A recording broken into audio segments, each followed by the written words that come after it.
sejarah bagaimana mengikuti perjalanan Sriwijaya FC ini dari take over sampai saat ini. Jadi bisa kita katakan sebagai seniornya di supporter, dia juga seorang jurnalis, pemerhati Sriwijaya FC, juga pengamat sepak bola. Ya. Jadi sore ini kita akan membahas, jadi tema yang kita angkat adalah Save Sriwijaya FC. Kita akan membahas tentang keberadaan supporter, power of supporter di klub yang sangat berperan penting sebenarnya. Bagaimana nanti mungkin ada pemaparan dari Bung Pran, pengalaman dia sebagai supporter, sebagai jurnalis, bagaimana dia melihat Sriwijaya FC, bagaimana manajemen Sriwijaya FC memperlakukan supporter, karena kita tahu supporter merupakan salah satu fundamental kekuatan dari klub ya. Bagaimana klub itu bisa bertahan, itu pasti ada supporter yang selalu mengiringi. Kita contoh kalau di tanah air ada Aremania, kemudian Persib, ada Jackmania. Ya nanti akan kita bahas secara mendalam bersama Bung Pran. Selamat sore, Bung Pran. Selamat sore, Bung Hendra. Lama tak berjumpa. Ya. Tapi sebenarnya agak berat nih tadi gelar-gelar yang disandingkan dengan saya tadi agak berat sebenarnya. Pemerhati lah apa enggak. Sebenarnya saya ini lebih tepatnya penikmat sepak bola. Itu saja. Ya. Penikmat sepak bola dan kebetulan memang dari SFC hadir, saya sudah menikmatinya. Ya. Itu aja sih, Bung. Kalau pemerhati itu kayaknya terlalu berat, Bu. Ya, jadi saya sebenarnya ini menjuluki Bung Pran ini seperti apa begitu kan? Karena memang kadang kita memberikan sesuatu kepada seseorang itu sesuai dengan kapasitas dia seperti itu kan.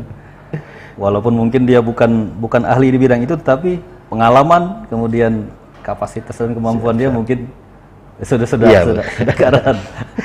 Ya belum menyapa. Selamat sore Tribuners ya sebetulnya. Tribuners. Saya Dedi Pranata. Alhamdulillah diundang oleh Bung Hendra di sini untuk membicarakan tentang tim kebanggaan Sumatera Selatan, Laskar Wong Kito. Ya. Nah, kita mulai dari sejarah supporter mungkin. Siap. Jadi kita tahu, saya juga dulunya wartawan Sriwijaya FC ya, khusus ngeliput Sriwijaya FC. Betul. Jadi sedikit banyak saya mengikuti sejarah Sriwijaya FC dan supporter. Bagaimana mungkin Bung Pran berjibaku mendirikan Singamania, kemudian ikut juga dalam perjuangan bagaimana Sriwijaya FC kemudian lolos dari zona degradasi ya. Betul, 2006. Di 2006 kemudian 2005, puncaknya Sriwijaya FC kemudian meraih double winner. Nah, kemudian ada dinamika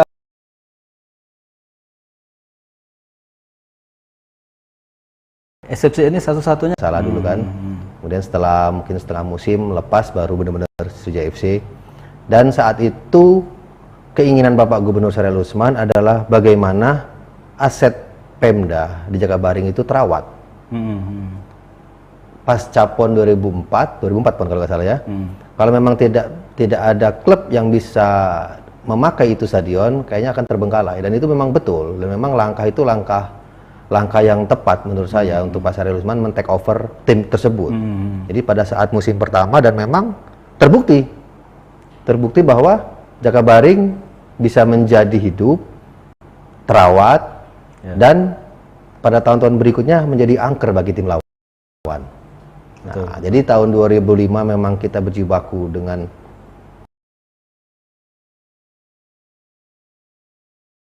degradasi karena memang baru tahap pertama kan, baru tahun pertama, kemudian di pertengahan musim datanglah Bang Suimin menyelamatkan, tanda kutip, menyelamatkan tim ini dari degradasi, dan saat itu memang supporter pun sudah ada, walaupun di mungkin 2-3 bulan pertama itu masih gratis tiket dan penonton masih bisa dihitung dengan jari.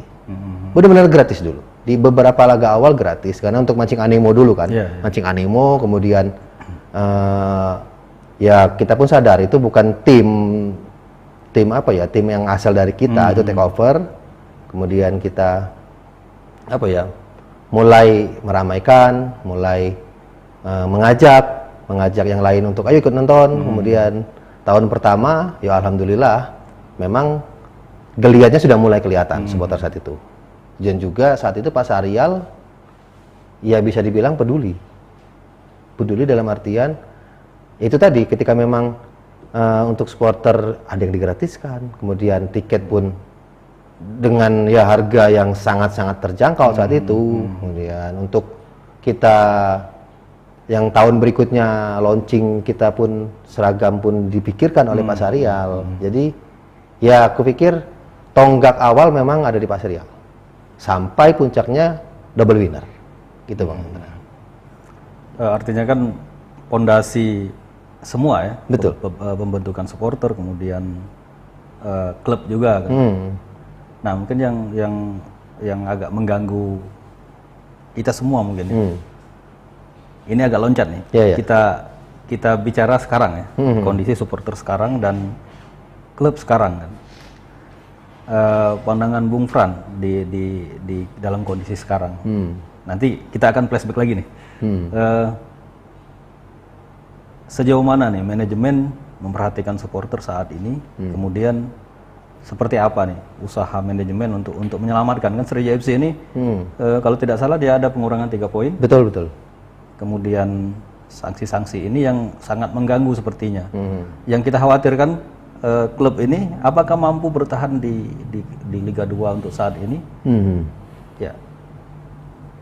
Boro-boro mau naik ke ya, betul. melaju ke babak Liga 12 1, ya. Syukur-syukur kalau memang tim ini akan melaju ke babak ke 12 besar ya untuk menuju ke Liga 1. Nah, Bung Fran memandang itu seperti apa tuh dengan kondisi dulu dan sekarang? Kondisi sampai detik ini kita bukan mengendurkan semangat pemain, tidak. Sekali lagi tidak. Kita tidak mengesampingkan kerja keras manajemen, tidak. Tapi kalau melihat kondisi saat ini, yang paling realistis adalah kita target bertahan di Liga 2. Jangankan ke Liga 1. Untuk lolos ke 12 besar pun aku pikir agak berat. Ya bukannya kita mendulin Tuhan ya, maksudnya tanda kutip agak berat karena apa? Ada banyak faktor. Yang pertama ya jelas itu tadi, ada masalah-masalah yang sedikit mengganggu pengurangan poin. Walaupun ketika diperdebatkan kita masih bisa ini kesalahan tim kita sendiri sebenarnya gitu kan. Terlepas apapun alibi katanya Semen Padang yang melaporkan, kemudian ada isu ini penjagalan dari PSSI, aku pikir kita jangan sejauh itulah. Karena regulasi jelas, aturannya jelas, harus memainkan U21, kemudian coach memberikan daftar pemain, kemudian ada pihak-pihak manajemen yang sudah meng-cross check dan itu tiba-tiba lolos. Nah dan setelah pengurangan poin, kupikir gini, kita nyari 1 poin aja berat. 1 poin, entah main di kandang di lawan, dan sekarang pun tiba-tiba dipotong 3 poin. Itu sangat berpengaruh. Putaran pertama ini, putaran kedua, aku pikir kita bertahan di Liga 2 sudah bersyukur lah. Jangan sampai kalau memang ya nauzubillah min dzalik lah kalau kata. Jadi ya itu tadi, untuk di Liga musim ini kita bertahan pun ya alhamdulillah. Nah balik lagi kalau untuk supporter yang sekarang aku lihat, ini memang banyak yang ngomong stadion sepi lah, inilah itu kan. Sebenarnya banyak faktor Bung Hendra sebenarnya. Yang pertama ya jelas kan kalau saya lihat garisnya itu, benang merahnya, faktor yang mendukung antusiasme penonton itu yang pertama jelas prestasi. Itu yang pertama, itu prestasi. Yang kedua, kita bisa bicara tentang cost.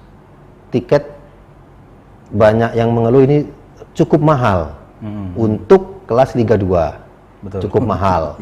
Nah, yang ketiga, mungkin teman-teman pun ngelihat perkembangan tim.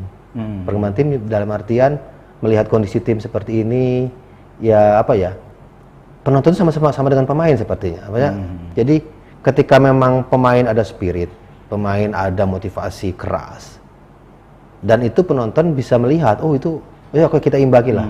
Jadi teman-teman di penonton sendiri pun melihat kayak nggak ada spirit yang bagaimana. Kemudian manajemen yang sekarang pun sepertinya agak dibilang melempem, dibilang ya itulah Bung Hendra. Mungkin Bung Hendra bisa lebih kita. Jadi ya seperti itulah. Jadi memang ada banyak faktor. Ya memang yang utama ya prestasi sebenarnya. Itu Bung Hendra.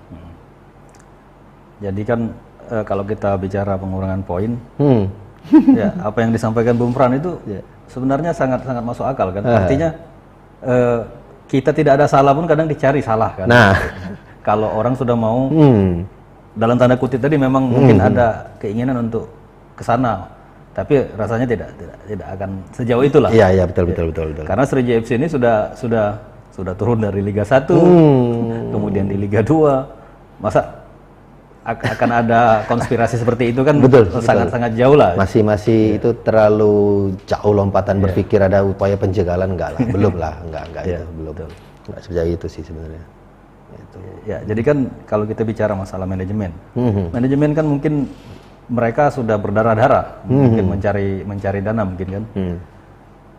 Tapi kan ada selentingan, misal info-info dari teman-teman ini info dari yang saya dapatkan baik di Tribun Sumsel maupun di Sriwijaya Pos lah, teman-teman yang ngeliput.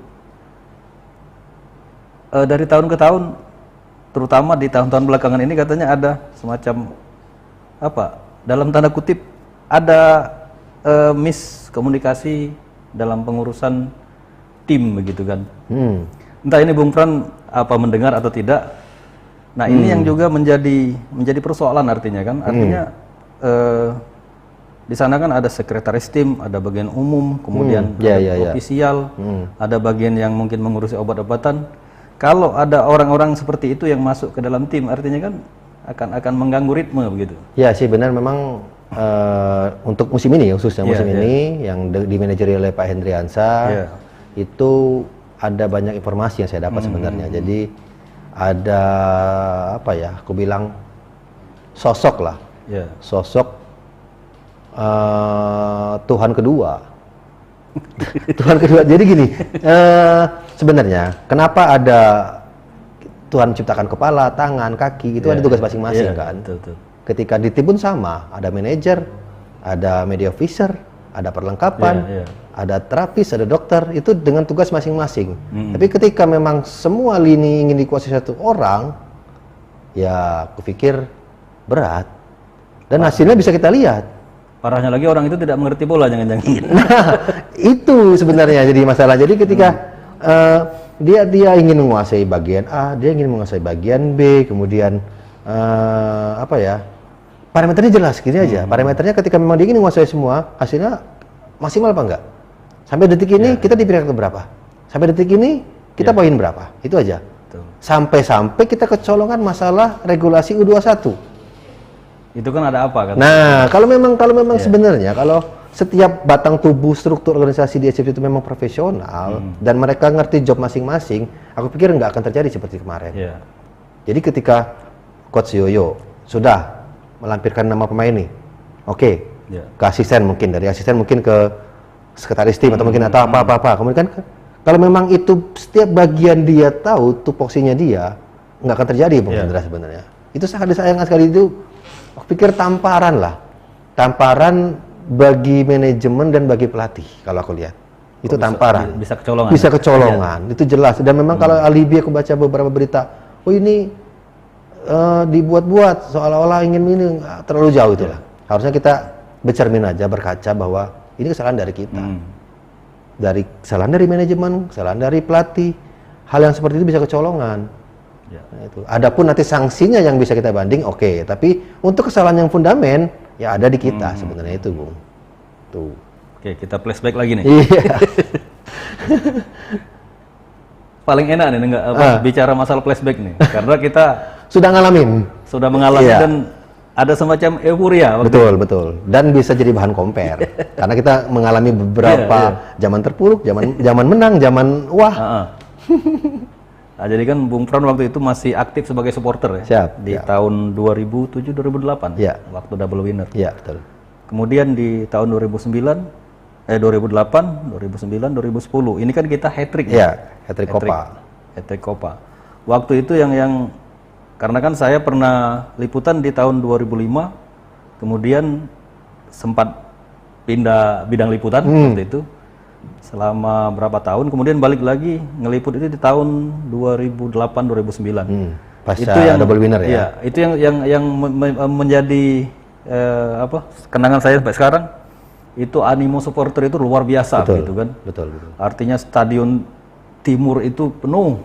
Kemudian utara selatan itu Penuh semua. penuh juga. Apalagi lah Persipura. Sampai luber. Ah, itu kita akan flashback lagi. Waktu itu kan masih di double winner ya. Double winner itu masih Pak Sahrial ya. Masih Pak Sahrial. Terakhir, masa-masa akhir Pak Sahrial. Nah, kemudian di waktu lawan Persipura, final di Stadion Jakabaring itu tahun 2009 atau 2008 tuh? 9 tahun setelahnya. Artinya ada peralihan. Ada peralihan ke Pak Alex Nurdin, Ya. gubernurnya. Nah, itu yang Pran rasakan. Itu kan manajemen sebenarnya tidak terlalu jauh berubah kan. Masih orang-orang itu juga dari tahun itu. Paling yang ada perubahan mungkin di jajaran manajer ya. Atas.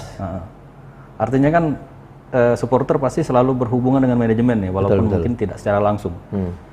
Komunikasi seperti itu tetap jalan atau sudah mulai ada kerenggangan atau seperti apa tuh? Kalau dulu dari mulai kita start, oke lah, kalau 2005 musim awal bisa dibilang itu masa kita belajar merangkak lah ya. Baik manajemen, baik supporter, baik mungkin rekan media juga, karena itu mungkin agak shock karena tahun pertama adanya tim Semua belajar. tim Liga Utama dulu kan, divisi utama. Jadi 2006, 2007 kemudian masuklah Rahmat Darmawan. 2008 kita double winner. Nah, jadi disitulah. Jadi kita tuh apa ya istilah tuh, animo penonton itu grafiknya step by step, puncak. Nah, kalau masalah pergantian manajemen tadi dari double winner ke Pak Alex Nurdin, itu komunikasi dan perhatiannya masih sama dengan Pak Sahrial. Masih sama. Jadi saya ingat betul 2011 final Copa ke Solo, itu difasilitasi oleh Pak Alex. Walaupun belum nggak sepenuhnya, tapi ada perhatian. Jadi misalnya kita dipanggil nih, kamu mau kemarin ke Solo, oke, kita fasilitasi nih orang sekian, oke berangkat. Sampai di sana juara, ketemu lagi, oke, kamu sudah ada. Ini hal kecil sebenarnya, Bung Hendra. Betul. Ada pertanyaan, dikumpulkan kita di supporter nih di Stadion Manahan pasca kemenangan itu, ditanya oleh Pak Manajer, sudah makan belum? Itu apa ya? Pertanyaan simple, tapi rasanya, kita nih ada penghargaan nih gitu. Sudah, Pran, berapa orang Pran? Beli nasi bungkus. Nah, jadi itu hal-hal yang semacam itu yang remeh-temeh, kata orang remeh-temeh, tapi itu masih membekas. Karena saat itu memang saya ketua Singamania kan, Singamania, jadi membawa ratusan pasukan dari sini dengan segala macam sifat dan karakter itu tidak mudah. Dan ketika sampai di lapangan kita final di Manahan Solo, kita juara, dan ada pertanyaan simpel seperti itu, kita rasanya nyes gitu. Nah, ini tetapi lagi ketika memang di gubernur yang sekarang ini dan manajemen sekarang ini kok apa ya, ada semacam kayak jeda antara supporter dengan manajemen gitu kan. Jadi kalau saya lihat ini ketika 2019 ya, 19, yang zaman sekarang ini ada hal-hal yang aku pikir agak sedikit blunder dengan manajemen sekarang. Jadi kalau ini pandanganku pribadi ya, ada semacam balas dendam politik. Jadi ada upaya membumihanguskan peninggalan-peninggalan manajemen lama. Tahun pertama langsung berubah kostum warna merah. Aku pikir itu blunder yang nomor satu dan yang utama sampai sekarang. Kenapa harus ada perubahan itu kan? Sebenarnya jadi perubahan itu nggak serta-merta itu cuma berubah warna, enggak. Ada sebuah kecintaan, maksudnya kita nggak mandang kuning itu Golkar, enggak. Ada sebuah kecintaan bahwa SPT itu kuning, sudah jadi label yang nggak bisa tidak waktu sebentar untuk menciptakan label itu. Betul. Kok kenapa ketika Pak Gubernur Remandero dengan manajemennya ada Pak Hendri Zainuddin pada tahun pertama langsung merubah itu warna merah, itu yang pertama. Blunder kedua, lagu pun mau dirubah. Dan ketika diserang netizen akhirnya ngeles kanan ngeles kiri, oh enggak lah ini. Nah maksudnya itu yang kedua. Yang ketiga tagline. Kita pacak nian. Iya. Ada tambahan nian. Maksud aku tuh kalau memang nggak bisa membuat sesuatu yang wah lebih, itu jangan merusak tatanan yang ada.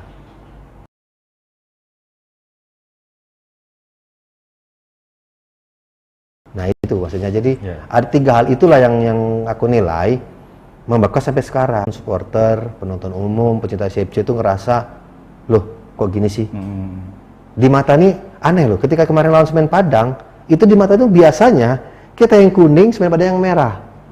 Kemarin pas nonton stadion, kita merah, Semen Padang kuning. Karena kuning W dia kan. Maksudnya. Dan ini bukan saya saja yang ngerasain. Jadi hampir semua penonton yang biasa nonton stadion ataupun di televisi pun ngerasa aneh. Aneh kok merah gitu kan. Gitu. Dan memang kemarin saat musim pertama ada sedikit anekdot sih sebenarnya. Kalau memang mau rubah semua ya sekalian aja lah, jangan pakai stadion Jakabaring. Itu masih ada gitu kan. Jadi ada hal-hal itulah. Jadi tiga hal itu yang kupikir agak blunder dilaksanakan oleh manajemen sekarang gitu kan. Kenapa itu terjadi dan efeknya sampai sekarang. Jadi animo penonton sepi pun itu juga ada benang merahnya dari awal sebenarnya. Jadi kalau aku nilai ini secara pribadi ada upaya pembungi hangusan peninggalan lama. Itu loh. Tanda kutip ya ini maksudnya. Maksudnya ya kita nilai sendiri lah kawan-kawan bagaimana mungkin perang serunya politik 2018 kan, kemudian terpilih kemudian sekarang, kemudian Pak Hendri menjabat, kok tiba-tiba langsung warna merah berubah dan itu tanpa ada, kalau kita membangun sebuah bangunan pun kita harus berpikir amdal. Kita harus berpikir, oh ini pondasi ini saluran air mau dibuang kemana. Nah itu bangun baru loh, apalagi bangunan lama. Kok tiba-tiba bangunan lama yang sudah ada tiba-tiba geser bangunan ini tanpa berpikir amdalnya. Nah di sini amdal di sini kan kita tarik benang merahnya, tiba-tiba kan antusias penonton sampai sekarang itu. Jadi kan kalau kita flashback kan, 5 tahun, kalau awal-awal kan dia hijau ya. Tahun pertama hijau. Tapi ada kuning memang. Ada kuning, memang hijau kuning lah, hijau kuning perpaduan itu kan. Kemudian menjadi kuning tetapi tetap ada hijau. Tetap ada hijau. Motif-motif itu di 10 tahun. Betul. 5 tahun kedua, 5 tahun ketiga ya. Jadi memang sangat fundamental memang. Sebetulnya. 15 tahun. Dan tiba-tiba beberapa bulan baru menjabat berubah. Maksudnya aku oke lah, kita nggak usah ngomong politik apa. Jadi perubahan itu sebenarnya sangat mengagetkan, sangat mengagetkan. Karena apa? Yang pertama, teman-teman penonton seluruh pecinta CFC pasti sudah punya atribut berwarna kuning atau hijau, itu pasti kan. Tiba-tiba berubah. Bingung mereka. Pakai kostum apa? Itu dari segi ekonominya kan. Nah dari segi psikologis, dari segi itu banyak faktor yang menyebabkan tiba-tiba kita tersenyak kaget kan. Nah, kok seperti ini gitu loh, Bung Hendra. Ya, jadi kan pandangan kami dari media waktu itu. Kami hanya membandingkan waktu itu kan, tapi tidak terlalu masuk ke dalam. Betul. Ke supporter secara teknis. Persib misal, dengan bobotonya mereka sangat fanatik. Kalau Persib ini keuangannya goyang, mereka akan turun ke jalan mengumpulkan koin dan waktu itu mungkin pernah sempat koin ya. Pernah sempat. Nah, mengumpulkan koin, kemudian mereka akan membeli jersey secara masif. Betul. Seperti itu kan. Betul. Itu sangat militan. Nah, itu tidak dilakukan oleh supporter Sriwijaya FC di masa-masa saat ini. Itu tadi mereka mungkin terluka dengan hal-hal yang fundamental kan. Artinya mereka sudah, kalau Persib kan warnanya jelas kan? Jelas. Jadi ketika mereka melihat warna ini, aku mau beli gitu kan? Betul. Kalau saya melihat secara psikologis kan, artinya ketika mereka melihat warna merah, oh ini bukan SFC, nggak jadi mereka beli gitu. Jadi gini, kalau kita perbandingan misalnya dengan kelompok-kelompok besar lah ya, kita bisa lihat, kita sebut ada 3 kelompok besar lah ya, Jackmania, mungkin Persib dengan bobotonya dan Arema kan, walaupun bonek Arema, bonek. Kenapa kita tidak bisa seperti minimal jangan seperti lah setengah lah dari mereka, bukan masalah jumlah ya, masalah militansi itu. Kalau aku lihat dari 5 tahun terakhir ini adalah faktor penyebab utamanya adalah ketidakpercayaan. Ketidakpercayaan terhadap manajemen yang sekarang. Dan itu bukan sekedar supporter sebenarnya. Ya. Ketidakpercayaan terhadap manajemen sekarang juga aku lihat dirasakan oleh sponsorship juga. Ya. Jadi gini, aku punya perusahaan nih gitu kan. Kalau zaman dulu pas Pak Sarial dan Pak Alex dengan manajemennya yang ya aku pikir lebih solid dari sekarang lah ya. Kita objektif aja lah ya. Aku punya produk tidak segan loh. Ya, betul. Oke, aku sponsor. Dan aku jelas, value-nya jelas. Feedback buat perusahaan gue ini apa nih? Ya. Jelas. Ya kemarin sempat Yamaha dengan branding songketnya di motor, Ya, itu inovasi yang wah sebenarnya saat itu kan. Karena apa Yamaha? Percaya dengan manajemen SFC. Dia menggelontorkan uang sekian, kemudian dia branding itu motor, karena dia marketnya jelas untuk orang Sumatera Selatan, biar memakai Yamaha semua, dan sekarang itu tidak terjadi. Karena apa? Ketidakpercayaan tadi. Betul. Ketidakpercayaan bahwa ntar oke nih, gue buang duit nih 5 miliar nih, gue sponsorin nih. Feedback buat aku apa nih? Kemudian ngelihat siapa nih yang bercokol di manajemen?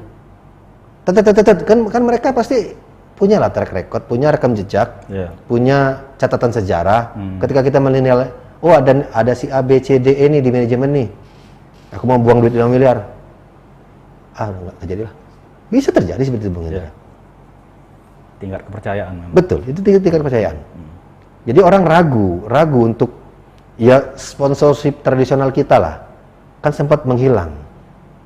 Ya kita sebut lah ya, kayak ada bank, ada perusahaan-perusahaan tambang segala macam yang tradisional yang memang dari awal selalu rutin, itu sempat menghilang kan beberapa tahun ini.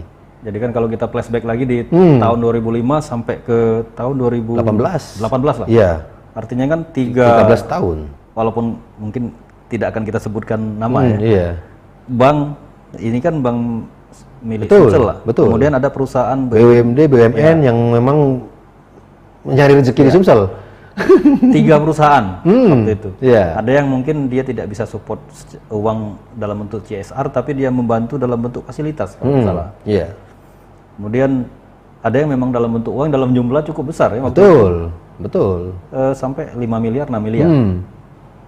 Jadi dari 3 ini sebenarnya sudah tercover kalau mereka memang percaya, mungkin trust itu. Tingkat kepercayaan itu tadi. Sepertinya seperti itu. Jadi kalau memang kita lihat 3 sampai 4 atau 5 lah yang tradisional yang memang rutin kan. Kalau memang itu selalu rutin dengan angkanya yang jelas, itu minimal setengah perjalanan operasional tim tercukupin. Ya.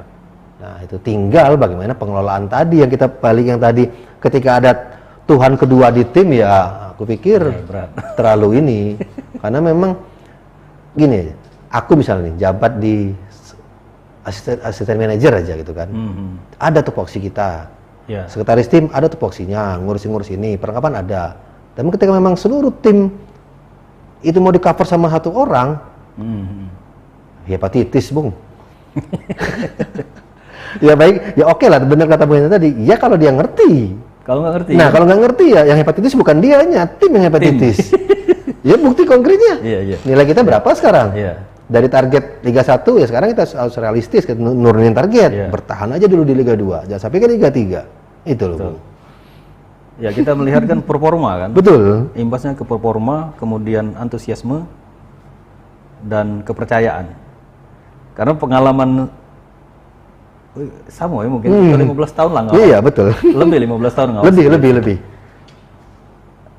Yang aku lihat itu memang satu antusiasme supporter, kepercayaan, kemudian pengelolaan lah. Betul, pengelolaan. Jadi 3 ini sangat berkaitan. Nah, mungkin pertanyaan saya kembali ke supporter nih. Jadi kan supporter ini memang basis kan. Artinya dia yang mendukung secara tidak langsung, mereka akan memberikan subsidi untuk klub. Betul. Mereka membeli jersey, mereka juga membeli tiket kan. Betul. Nah, yang tidak terkelola dengan baik di terutama di musim ini ya, dari kacamata kami media, supporter tidak dikelola dengan baik. Kemudian tiketing, apalagi lini bisnis dalam bentuk industri seperti katakanlah yang sangat kecil ini merchandise baju lah. Saya lihat itu 3 lini ini tidak memberikan pemasukan sama sekali. Oke lah, mungkin supporter untuk saat ini yang membeli tiket, tapi katanya ini dibatasi kabarnya. Tiket itu dibatasi karena semakin banyak supporter, semakin banyak. Ini info yang kami terima, Bang.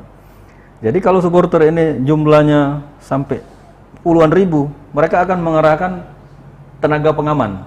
Lebih dari itu. Artinya mereka takut tekor nih. Tambahan biaya lagi ya. Tambah biaya. Jadi mbak membayar pengelolaan itu artinya kan menyangkut kebersihan, kelistrikan, pengamanan. Iya betul. Pengamanan. 3 hal itu. Dan official taruhlah ini dibantu oleh mungkin PSSI dan klub.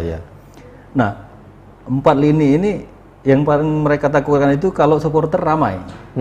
Jadi kalau supporter ramai masuk 10.000 misal, mereka akan mengerahkan pasukan banyak nih katanya. Lebih lagi kan? Untuk pumpnya kan. Biaya lagi. Nah, kok mereka bisa takut tekor antara biaya pembelian tiket dan pembayaran operasional pengamanan begitu, pengelolaan. Seperti apa sebenarnya? Itu tadi sih yang aku bilang tadi. Manajemen yang sekarang ini tidak berpikir melangkah 2 langkah ke depan. Jadi ini, kalau kita sebelum itu kita bicara flashback dikit. Memang betul, jauhkan SFC dari politik, jauhkan dari semacam ini. Saya sepakat. Tapi jangan jadikan pintu juga. Nah, jadi maksud gini, manajemen sekarang ini, aku pikir manajemen yang banyak masalah yang tadi bilang tadi kan. Dia nggak bisa melihat supporter ini sebagai mitra partner yang bisa mengembangkan keuangan tim. Tidak bisa berpikir atau mengajak atau bersinergis dengan stakeholder lain, berpikir bagaimana mengembangkan tim. Dan efeknya ya sudah kita lihat sekarang musim ini seperti apa yang terjadi di tim kita. Kan itu. Kalau memang kita ingin berbicara profesional klub dan minta jauhkan dari politik, oke, aku sepakat itu kan. Tapi kita lihat 2018, ada juga yang memboncengi dengan kampanye bahwa SFC akan seperti ini. Dan ketika tidak tercapai, alibinya ngelesnya, oh, kita tidak ingin mencampur adukan politik, ingat kejadian kita degradasi 2018. Nah, itu alibi kan. Kalau memang kita ingin bicara profesional, oke, kita profesional. Kita lihat Borneo FC, siapa presidennya? Itu dulu supporter, dia dulu Pusamania. Pak Nabil itu Pusamania. Nabil Husin ya. Nah, dia punya tambang. Akhirnya dia yang mendanain tim. Jadilah Borneo FC dan sekarang pimpinan klasemen Liga 1. Betul. Nah, maksud aku tuh kita bisa berkaca pada tim-tim lain juga kan. Nah, kalau memang kita ingin bicara profesional lagi, kita lihat Bali United, dia sudah IPO, lepas saham ke publik. Berani tidak sekarang?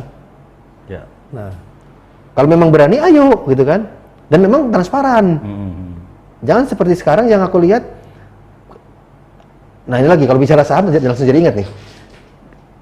Kenapa ada pergantian pemilikan saham yang memang agak sedikit aneh menurut aku gitu. Dari awal kita tahu ini tim adalah milik Pemprov. Dia punya saham terbesar. 6,5 miliar lah kalau nggak salah, benar ya, 6, sekian miliar. Kemudian berjalannya waktu dan sekarang 94% dimiliki oleh Hendri Zainuddin. Dan Yayasan Bola yang notabene itulah kepanjang tangan dari Pemprov cuma dapat 6% kurang. Apa yang terjadi dengan tim ini? Kalau memang kita kalau aku bicara dari sisi supporter, kita nggak masalah. Ini tim dimiliki pribadi, ini tim dimiliki oleh investor, tidak masalah. Tapi kalau bahasa kita nih, yang senianan. Jangan cuma ada namanya di akta notaris dengan gagah-gagahnya 94%, tapi ketika ada masalah keuangan balik badan. Ketika ada masalah keuangan, manajer yang dimajuin. Ketika ada masalah dengan Digi kemarin dengan segala macam, sembunyi di bawah meja. Jadi kalau memang ya, kita kalau secara ini, kalau aku pribadi nggak masalah. Mau tim dimiliki pribadi siapapun oke. Tapi yang senianan tadi. Jangan cuma numpang nama, kemudian efeknya seperti ini yang terjadi. 5 tahun SFC inilah yang terjadi. Keuangan yang punya SFC secara de jure, dia 90%, dia gagal membiayai tim. Ya. Gitu. Kalau sekarang logikanya, aku punya perusahaan nih, perusahaan PT apa, aku pun harus bertanggung jawab penuh terhadap perusahaan itu. Bagaimana operasional listrik, bagaimana gaji pegawai, bagaimana perlengkapan kita cukupin. Nah, yang terjadi SFC adalah aku punya itu PT Sriwijaya Optimis Mandiri, tapi tidak total. Ya. Itu loh Bung Hendra, itu masalahnya. Jadi kadang memang apa ya? Pengurus klub ini memang harus gila. Betul. Jadi memang. pilihannya sebenarnya dua sih, Bung. Dia gila yang punya materi, atau dia gila yang punya jaringan luas. Ya. Nah, yang terjadi manajemen sekarang ini tidak dua-duanya. Ya, itu yang Secara materi nanggung, bukan orang miskin, tapi tanggung. Ya. Untuk membiayai tim ini bukan mainan. Dia harus punya kelebihan materi yang sangat lebih. Ya. Ya kita berkaca kalau memang milik pribadi kan kayak Nabil di Borneo FC, dia punya sudah lebih, apapun kebutuhan tim dihajar. Atau yang gila yang punya jaringan, yang bisa mendatangkan sponsor tadi. Ya minimal dia bisa menjaga trust kepercayaan tadi. Ketika memang investor ataupun sponsorship percaya, ya tadi nggak ragu dia. Oke, aku musim ini 2M dulu deh.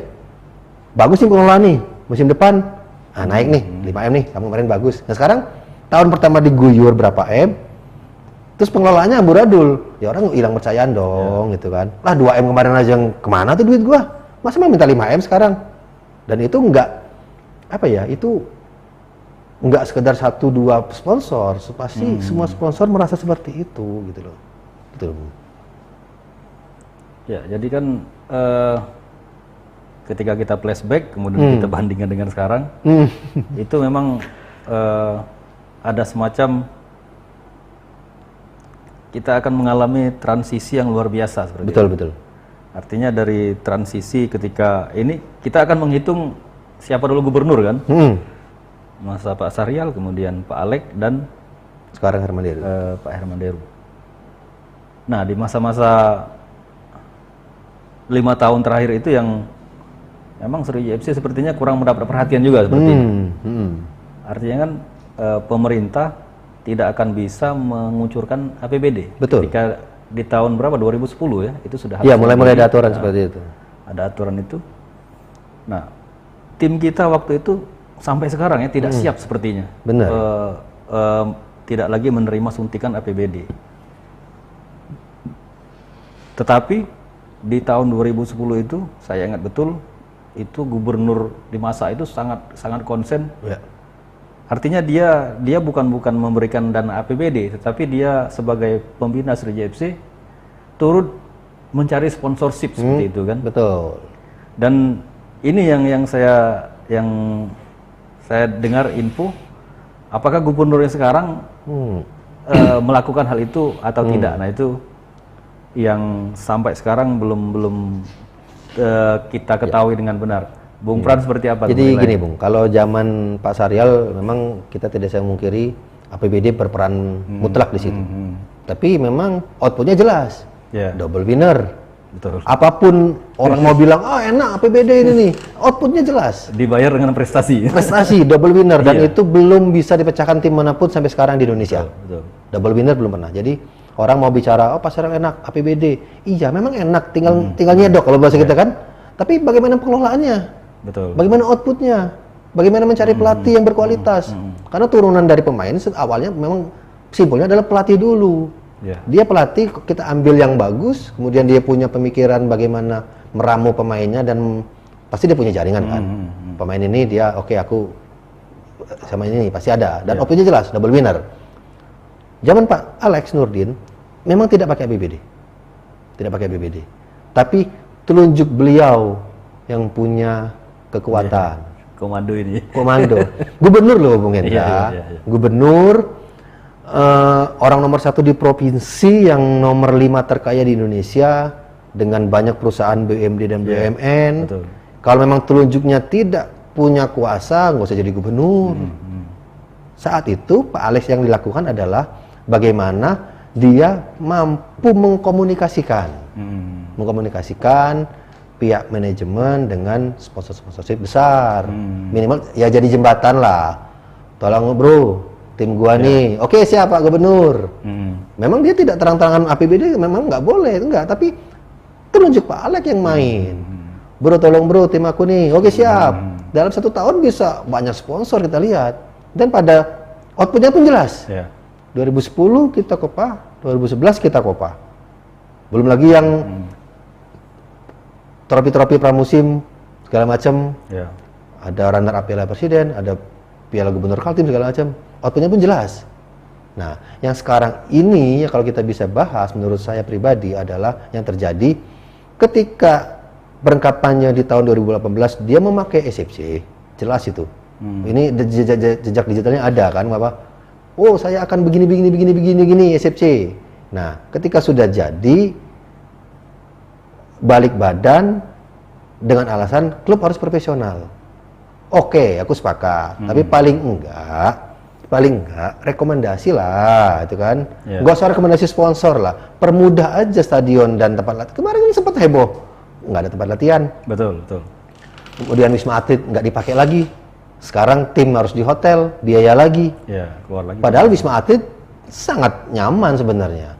Dan itu kalau dihitung, sekarang di hotel mana tuh yang dekat kampus kan? Majestic ya. Nah, Majestic. kalau itu dihitung per hari tinggal berapa kamar, itu kan lumayan operasional itu Bung Hendra. Lain cerita kalau memang Pak Gub kemarin, Pak Herman Deru, bisa memberi fasilitas. Oke, pertandingan di SFC, biaya personal diminimalkan, memang ada, tapi diminimalkan biaya sewa. Wisma Atlet kan punya Pemprov sendiri, Bung. Pakai, mau berapa kamar pakai. Kan minimal kan pengurangan operasional lumayan kan. Yang terjadi adalah 5 tahun ini kita kembangkan bisnis masalah keuangan, ditambah operasional tinggi, Pak Gubernur balik badan. Harusnya profesional tim. Ya nggak seperti itu juga Pak Gubernur gitu kan. Kalau memang mau memprofesionalkan tim kita, ya minimal nggak dilepas begitu saja gitu kan. Ya kemarin kan sempat heboh, tim sebesar SFC kok nggak ada tempat latihan, nggak ada pertandingan susah, sampai harus ke beberapa tempat yang di luar kota Palembang. Sampai akhirnya netizen dirujak netizen kan saat itu baru. Dan itu yang ngomong bukan Pak Herman Deru, manajer mengatasnamakan. Nah itu, jadi makanya kalau memang kita ingin bicara profesional, jangan tanggung. Kalau memang nggak sanggup menjembatani SFC ini memberi fasilitas, jangan ditunggangi SFC-nya. Itu Bung. Jadi ada contoh kan sudah. Jadi sebenarnya gini, aku bicara di sini bukan ada no hard feeling lah, no hard feeling dengan siapapun enggak. Jadi ya tadi seperti Bung Hendra ngomong tadi, kebetulan aku hidup lebih dulu dan mengalami masa-masa dari 2005 sampai sekarang. Jadi mengalami masa Pak Sadial aku ngalamin, Pak Alex Nurdin 10 tahun mengalami, dan sekarang 5 tahun alhamdulillah masih diberi umur panjang mengalami. Jadi bisa cerita sebenarnya sih, aku sih bukan orang paling hebat bukan, bisa cerita, oh Pak Sadial dulu seperti ini, zaman Pak Alex 10 tahun ya seperti ini, dan sekarang Pak Herman Deru ya seperti ini gitu loh. Jadi dinamika lah. Jadi kita ngalamin diagramnya mau naik turun kita ngalamin semua. Jadi kan yang kita cemaskan ini kan sebenarnya Sriwijaya FC kan. Betul. Jadi kemarin Bung Helmi Yahya kesini juga kan. Jadi dia ada keinginan untuk membantu Sriwijaya FC. Ya kita yakin dengan beliau adalah orang profesional yang sebenarnya sangat paham untuk soal-soal klub sepak bola dan manajemen klub ya. Jadi kan dia memandang memang supporter itu hal yang fundamental. Betul. Kemudian home base itu hal yang fundamental. Kemudian lagi lini bisnis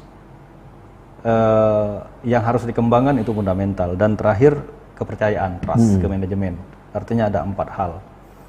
Nah, dengan 4 hal ini mungkin ini sudah hampir jam 3 ya. Jadi 1 jam. Mungkin ada semacam closing statement dari Bung Frans dengan pengalaman Bung Frans selama ini, kemudian apa yang Bung Frans lihat dari masa ke masa seperti itu kan? Apa nih masukan yang paling utama untuk manajemen ketika melihat 4 hal fundamental ini? Apa dulu yang diperbaiki atau memang keseluruhan harus diperbaiki seperti itu? Yang pertama aku lihat di sini, tolong perjelas dulu posisi kepemilikan saham SFC. Ya. Karena apa? Karena itu imbasnya ke semua lini. Ke semua lini. Baik Pak Helmi Yahya, baik siapapun yang ingin megang SFC, pasti akan melihat dulu. Ya. Oh ini sahamnya seperti apa sih komposisinya? Apalagi Oh ini berapa sih nilai sahamnya gitu kan?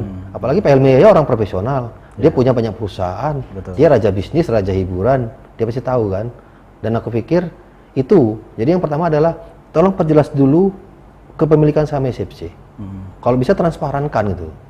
Kalau memang yang aku baca kemarin nilainya nggak berubah pun sedikit dari nilai 6,5 M kemarin. Jadi perjual beli saham kemarin pakai duit mana? Mana duitnya gitu kan? Karena logika kalau take over penjual beli saham kan ada duit, ada perbedaan saham gitu kan. Duitnya berapa? Dan kemana? Nah itu, perjelas dulu itu. Sebelum kita bicara banyak ke depan, perjelas dulu saham. Nah, turunannya adalah kepercayaan tadi. Ketika memang ini sudah jelas, ini punya si Anu, ini punya si ini. Oke, kalau memang dia udah nggak sanggup, ya bagaimana solusinya? Karena ketika orang mau masuk mengurusin SFC, ketika di pengurusan itu masih ada orang-orang lama yang memang sedikit bermasalah, aku pikir itu menjadi batu sandungan, orang nggak bakal mau. Jadi perbaiki itu dulu. Turunannya adalah kepercayaan. Ketika kepercayaan sudah mulai dibangun, aku yakin sponsor bisa mengalir. Nah, terus yang agak sedikit mungkin ini jarang dibahas orang ya. Kita tentukan dulu nih. Kita SFC Liga 2. Nilai jualnya rendah daripada Liga 1. Kalau Liga 1 kita bisa bicara prestasi berbanding lurus dengan pembinaan pemain, berbanding lurus dengan level-level U21 dan sebagainya. Kalau kita di Liga 1. Kalau di Liga 2, kita perjelas dulu nih. Kita mau ngatrol ke Liga 1 dulu. Atau pembibitan. Karena kalau menurut saya pribadi, di Liga 2 itu dua hal yang tidak bisa berbanding lurus. Betul. Karena Liga 2 itu parameternya tuh jelas. Keberhasilan di Liga 2 adalah promosi. Apapun pembahasan dan diskusinya dan debatable-nya, parameter tim kamu Liga 2, iya. Kamu berhasil, bisa dibilang berhasil, bisa dibilang sukses ketika kamu promosi. Kalau belum promosi, belum sukses. Kayak kemarin, kita nggak beruntung lawan Persiraja. Gagal kan? Gagal, sudah. Stop pembahasan. Apapun judulnya. Pada musim kedua kita nggak lolos semifinal. Iya, dia hampir nih kita dicurang ini. Lah, parameternya jelas. Ketika kita di Liga 2, parameter keberhasilan adalah Liga 1. Nah, jadi kita oke lah Liga musim ini kita anggap berakhir. Dengan ya amin posisi SFC tetap Liga 2. Musim depan kita perjelas dulu nih. SFC mau ngejar Liga 1. Atau mau membangun iklim sepak bola pembinaan dari awal. Pemain muda ya. Nah, dan ketika memang dari awal, aku pikir penonton dan publik Sumsel bisa memaklumi. Kalau memang manajemen, aku nggak sanggup nih untuk ke Liga 1, kita ini dulu deh pembibitan deh. Kita maklum dan pasti didukung. Itu yang pilihan kedua. Tapi kalau memang pilihan pertama mau Liga 1 musim depan, cuannya bos dikuatin. Ya benar. Nah, kalau memang kita musim ini habis, kemudian kita ngejar Liga 1 nih musim depan. Kalau cuannya nggak kuat, cuannya nggak kencang, ya mimpi aja. Karena ya semua bermuara pada itu. Itu Bung, sebenarnya. Jadi yang saya tangkap artinya kan Sriwijaya FC ini tetap milik Sumsel. Betul. Artinya gubernur itu sebagai pembina artinya kan. Seharusnya. Dan sekarang memang di struktur Pak Herman Deru belum berubah. Dia masih pembina SFC sebenarnya. Artinya di tahun depan kita tidak tahu nih siapa gubernur kita. Dan itu kan akhir pilkada masih akhir tahun. Jadi paling tidak dari sekarang sampai ke terpilihnya gubernur baru ya pembina kita masih Pak Herman Deru dan kita masih butuh satu sentuhan dia, Ya. gitu. Mudah-mudahan nih. Ya, mudah-mudahan dia mau menyentuh karena 5 tahun ini nggak nyentuh gitu kan. Ada sentuhannya mungkin tidak Nggak signifikan terlihat, lah, ya. nggak signifikan. Jadi dengan kondisi saat ini, artinya ada semacam kegampangan kita ya dengan Srija FC.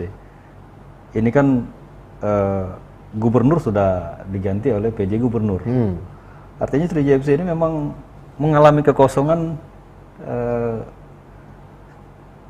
Ada tetap power yang diandalkan oleh Srija FC dari seorang kepala daerah mungkin. Seharusnya, iya. Seharusnya. Tetapi artinya selama dari sekarang sampai ke 2024 ya. 2025 baru pelantikan. Iya. Nah, ini yang di masa ini masa krusial sebenarnya bagi Betul. Srija FC. Siapa nanti yang akan menyelamatkan perahu ini seperti itu. Jadi yang kita harapkan kan memang betul realistis kata Bung Fran tadi. Kita mau apa di Liga 2 seperti itu. Iya, kan? itu aja dulu Artinya sebenarnya. kita Untuk musim depan ya karena memang itu masa transisi, kita realistis aja lah. Musim ini kita gagal ke Liga 1. Ini bukan ulin Tuhan ya, maksudnya aku pikir kita sudah gagal lah. Bertahannya di Liga 2. Musim depan kita mau apa dulu nih? Musim Liga ini berakhir, aku pikir kita harus duduk bareng lah. Stakeholder duduk bareng. Dan kalau memang sangat realistis manajemen ngomong, oke lah, musim ini kita pembinaan dulu deh. Ya. Pembinaan, yang penting kita bertahan. Aku pikir teman-teman supporter bisa menerima kalau memang itu fair-fairan dan transparan. Nah, kalau memang masih gaya-gayaan, oh kita ini Liga 1 ini nih, tapi sponsorship nggak dapat, jaringan nggak dapat, ya itu tadi cuma mimpi. Imbasnya dukungan supporter berkurang sengaja. Itu efeknya ke situ, efeknya Bu.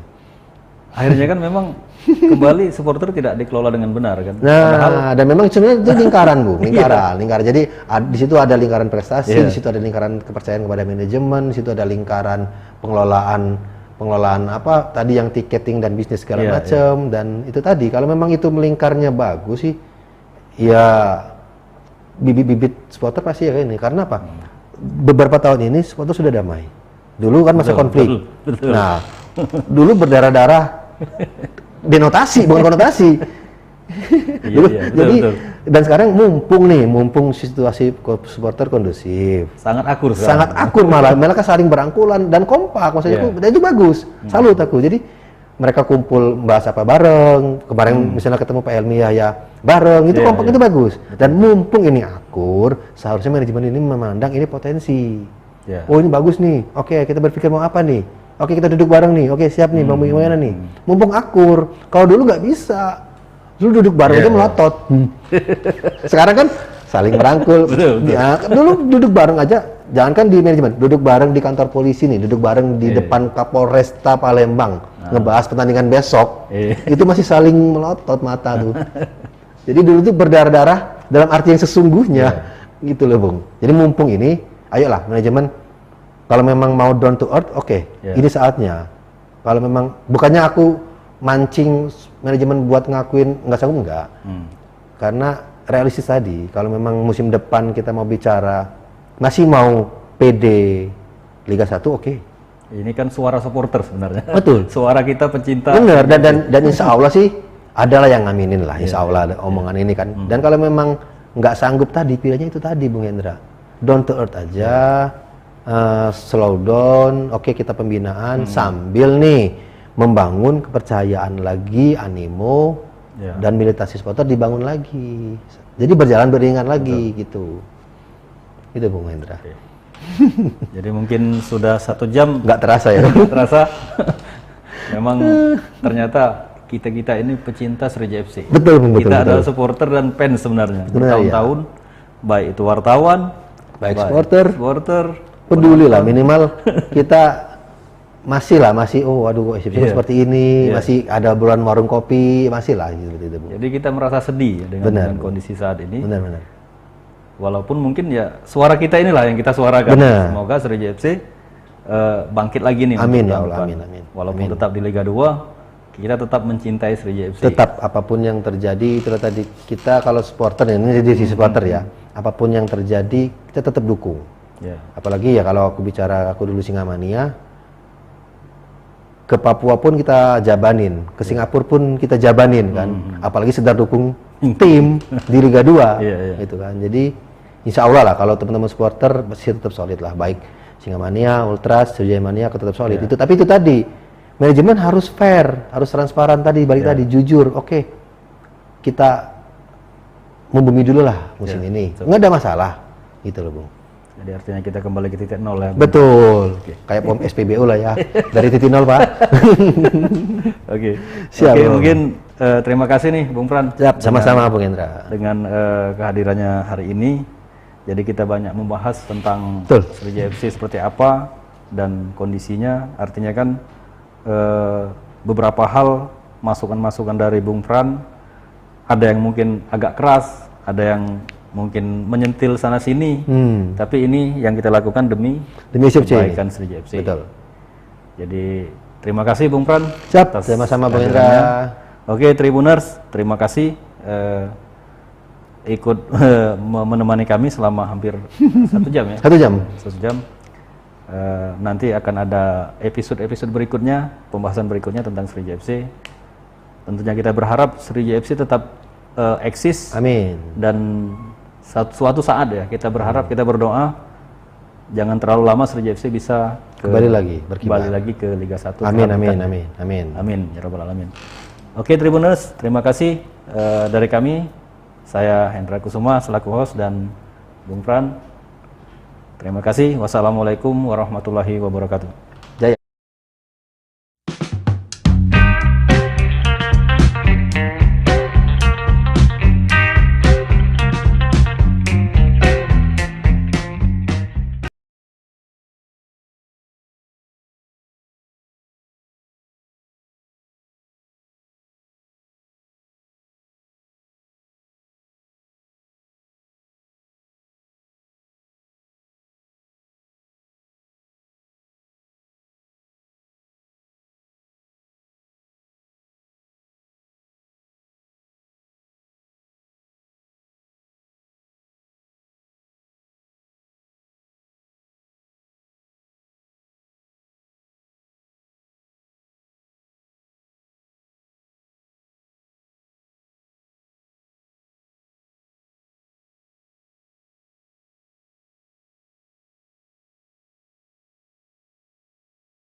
Karena nggak semua air mineral itu Aqua.